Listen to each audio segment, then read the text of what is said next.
Hello everyone, good morning. কেমন আছো তোমরা সবাই? আশা করবো খুব ভালো আছো। তো দেখো, আমি দেখাচ্ছিলাম আমাদের বাড়িতে এই জানলাটা খুললে, জানলা মানে রান্নাঘরের এত সুন্দর নয়, বৃষ্টি হলেও ভালো লাগে, রোদ ঝলমল করে উঠেছে অনেক দিন বৃষ্টির পরে, আবার ভাল লাগছে, সেটাই দেখাচ্ছিলাম তোমাদের। তো আজকে করব হচ্ছে, ফেসবুকে আমি অনেক এই ভিডিও দেখেছি, ডিম বেগুনে নাকি না পড়ে পেঁয়াজ, না আদা রসুন, কিচ্ছু লাগে না, শুধু নাকি বেগুন আর ডিম হলেই হয়ে যায়।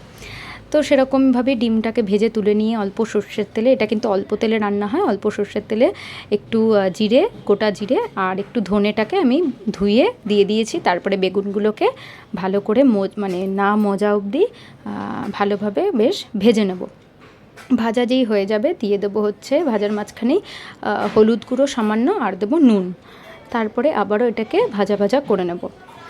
আর আজকে রোদটা দেখে আমার এত ভালো লাগছে, মানে বারবার বলছি আর রান্না করছি আর ওদিকে বারবার তাকাচ্ছি, পুরো রান্নাঘরে যেন আমার ওই রোদ পুরো পড়ে সকাল থেকে।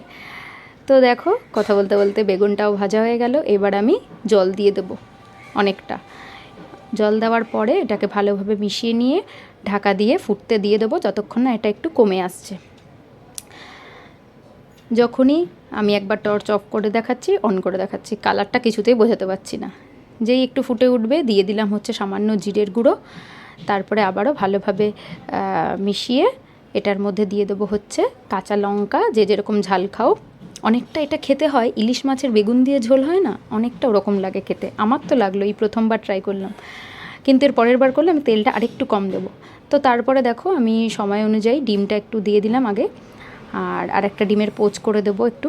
তো দেখো, আমার ডিম বেগুন রেডি হয়ে গেছে। বলো রেসিপিটা কেমন লাগলো? দারুণ হয়, সত্যি ভালো হয় খেতে।